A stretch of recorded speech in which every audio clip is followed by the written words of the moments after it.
लहर की नदी बहती। इंसान ना लोक लाज में अपने अमूल्य जीवन को नष्ट कर देता है। अब लोक लाज किस चीज का? कोई सोचता है अरे मैं डॉक्टर हूँ और ये सत्संग में क्या जाना। जैसे अभी एक बहन जी के बच्चे फोन आया, बोले अभी आप बुढ़ापा आ गया क्या, सत्संग सुनने का समय है। हर मानव की आज जो प्रवृत्ति है क्या है, उनको लगता है कि सत्संग जो है किसके लिए होता है, बुजुर्गों के लिए होता है। किसी रास्ते में हम जा रहे थे तो एक जगह हम सत्संग में जा रहे थे, वहां पे एक भाई को जैसे और बहनी लोग बैठी थी तो उसने बोले कि आप भी जो है सत्संग में आए, सत्संग को सुनिए। बोले सत्संग को तो हम सुनेंगे लेकिन अभी जो है मेरे ऊपर जो है गृहस्थ का बहुत जिम्मेदारी है। तो बहन बोले मेरे ऊपर भी तो जिम्मेदारी है क्या, मैं बिना गृहस्थ के हूँ। बोले जय आपके ना कोई है, जय आप जो है आपके पास जिम्मेदारी नहीं है, आपको क्या है। मतलब उनका कहने का भाव ये था कि जिसके पास बेफालतू लोग जो है सत्संग में बैठे, कहने का भाव यही था। आप बताइए कि सत्संग में वही प्राणी आता है जिसके पास वो निकम्मा होता है, उसके पास काम धाम नहीं होता है। ऐसा है क्या? आज कहा मनुष्य की जो प्रवृत्ति है कहा कैसी हो गई है। कोई जो है लोक लाज में कि हम जो है नेता हैं, पढ़े लिखे लोग हैं, अरे सत्संग जो है तो ये लोग माता बहनों जैसे कहते हैं ना, माता बहनों के अंदर कहते हैं क्या बोलते हैं, बुद्धि नहीं होती है, उनके अंदर विवेक नहीं होती है, वो जिधर के घुमाओ उधर घूम जाते हैं। ऐसा है क्या? अगर नारी शक्ति के अंदर, नारी शक्ति से ही आज ये सृष्टि की रचना हुई और ये सृष्टि भी उसी पे धारण किया हुआ है, लेकिन इंसान जो है नारी शक्ति को दुर्बल समझ रखा है।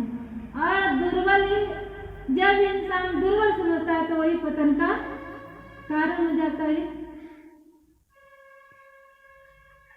जैसे कहते हैं महिषासुर ने बोला कि हम किसी से नहीं मरेंगे, मैं बोला अगर मेरी मृत्यु भी हो तो नारी। तो कहने का मतलब है कि नारी को इंसान दुर्बल समझता है और सोचते हैं कि नारी लोग ही सत्संग में जाते हैं, उनके पास कोई काम धाम होता है नहीं, कले जाकर के ताली बजाते हैं। लेकिन सजनों कहा इंसान आज कहा उनकी जो प्रवृत्ति है, उनकी जो मनोदशा है कैसी है, सोच नीची है और इस कारण जो है वो सत्संग से वंचित रह जाते हैं। जिसके अंदर लोक लाज का इन चीजों का बुनियाद है जीवन में, तो कहा कभी भी अपने जीवन की उद्देश्य की प्राप्ति नहीं कर सकता है। क्योंकि आज मानव इस संसार में जितने भी इस सृष्टि पे आया किसी का नामो निशान नहीं रहा। कहा राज्य करंता राजा जनिए रूप धरंती रानी। कहा कितने से सुंदर स्त्री हो। कहा अनेक राजा फिर पैगंबर आए, सब आए, जोगी जइए जगदम जइए पवन और पानी में जी राजा होगे हम जाए कि सब कुछ चले जाइए, लेकिन रहता क्या है? तो कहा रहता है जीवन में एक धर्म की कमाई, और वो धर्म की कमाई कभी मिटती नहीं है, मिटाने से भी नहीं मिटती। तूफान जीवन में आता है, लेकिन जो धर्म की कमाई है, जो हमारे विवेक की कमाई है, जो हमारे जीवन में निष्ठा की कमाई है, कहा वो कभी नष्ट नहीं होता है। भले हम इस संसार में नहीं होंगे, लेकिन सजनों आने वाले पीढ़ी वो हमसे शिक्षा प्राप्त करेंगे। जैसे आती है मीराबाई की, कलिकाल की, लेकिन बहुत पहले, लेकिन उससे पहले तो कितने लोग आए होंगे, लेकिन नाम निशान है नहीं। लेकिन मीराबाई ने जीवन में कौन से कर्म किए जिसकी आज भी कहा कहीं भी चले जाए, देश विदेश भारत कहीं भी घुमाए, कोई भी ऐसा बच्चा नहीं जानता था कि मीराबाई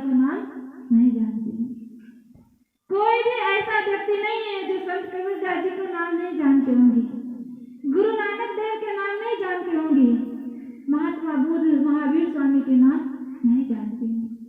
आए तो इंसान रूप में ही आए थे, लेकिन उन्होंने जीवन में कौन से कर्म किए जिसके कारण आज भी उनके बताए हुए मार्ग पे का वैज्ञानिक लोग भी रिसर्च करते हैं।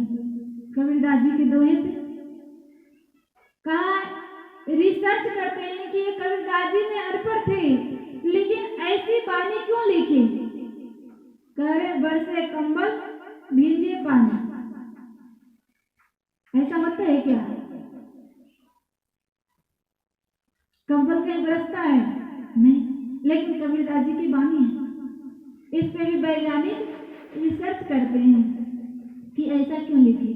लेकिन कितना भी रिसर्च कर लीजिए, जब तक इंसान के पास आत्मज्ञान नहीं होगा तब तक इस चीज के मर्म को समझ नहीं पाएगा।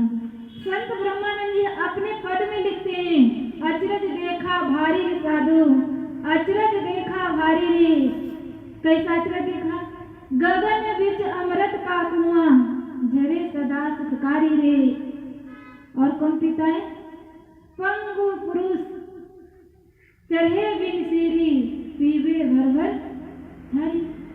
अब इसको जो है वैज्ञानिक कितना भी रिसर्च कर ले, इस पे कितना भी दिमाग लगा ले, कभी लगा सकता है क्या? जब तक कोई भी व्यक्ति जब तक गुरु महाराज जी की शरण में नहीं जाता है, महापुरुषों के सानिध्य में नहीं जाता है, और जब तक उनसे वो युक्ति का साधन जो है वो प्राप्त नहीं करता है, जब तक इसकी रहस्य समझ में नहीं आएगा। शब्द का अनेक अर्थ हो सकता है, कहते हैं एक शब्द के अनेक अर्थ हो सकते हैं। जैसे पानी, पानी को भाई कोई इंग्लिश में वाटर बोलता है, फिर शुद्ध हिंदी इसकी तो कहा नीर होता है, वैज्ञानिक लोग तो वो बोलते हैं ना। तो कहा कि इस चीज को कहा अनेक प्रकार से लोग नाम देते हैं। तो कहा जीवन के अंदर का शब्द का अर्थ अनेक हो सकता है, लेकिन जो इसका मेन रहस्य है वो समझ में इंसान को नहीं आता है, और न इसको कहा गाने बजाने से भी प्राप्त नहीं हो सकता है। जैसे भागवत में जाते हैं, पूरी भागवत सुना देते हैं, लेकिन उनसे पूछिए कि आपको भागवत में क्या सुनाया गया, तो वो क्या सुनते हैं भागवत में पता है? भागवत में लोग ये सुनते हैं सिर्फ कि वो क्या बोल रहे हैं, उनकी जो लय है धुन है वही सिर्फ सुनते हैं, लेकिन वो शब्द क्या बोल रहे हैं, उस शब्द का अर्थ क्या है, ये कभी इंसान विचार नहीं करता है। पूरी रामायण की कथा सुन लेते हैं, लेकिन रामायण में क्या सुनाया गया ये नहीं। सुंदरकांड की पाठ जो है लोग घर घर में करते हैं कि नहीं करते, लेकिन सुंदरकांड में जब हनुमान जी माता सीता के पास जाते हैं तो क्या देते हैं? मुद्रिका। और मुद्रिका को लोग उसमें क्या अर्थ दिए? अंगूठी दिए हैं। अब बताइए, जब हनुमान जी जब समुद्र को पार कर रहे थे तो उस समय जय सुरसा ने कितने योजन मुंह फैलाई थी भगवान को ग्रसित करने के लिए। अब उस समय भगवान ने कहा अपना भी रूप बढ़ाए, लेकिन देखे कि ये तो बहुत योजन बढ़ा रही है, तो हनुमान जी ने बुद्धि लगाई और तुरंत जो है मत्स्य का रूप, मतलब छोटा लघु का रूप, मच्छर का रूप बना लिए। अब मच्छर का रूप बताइए अंगूठे से कितना गुना बड़ा है? मच्छर कहीं कितनी छोटी, और अंगूठी कितना भी छोटा होगा, उंगली भर तो होगा ही। अंगूठी का मतलब तो यही है ना। अब मच्छर इतने छोटा और गए अंगूठी कितनी बड़ी। अब बताइए कि उस मशक रूप बनाए थे तो वो अंगूठी कैसे ले गए होंगे? विचार करने की बात है, सोचने की बात है। और सुंदरकांड में कथावाचक सुना देते हैं कि हनुमान जी ने माता को जो है अंगूठी दिखाए थे और इससे उनकी पहचान हुई थी। लेकिन सज्जनों, मुद्रिका का मतलब क्या होता है? ये जो कथावाचक नहीं बता सकते, क्योंकि कथावाचक को खुद भी नहीं पता है। इस कारण जो है कहते हैं कि अब बताइए इतनी छोटी सी लघु रूप बनाए हनुमान जी ने, तो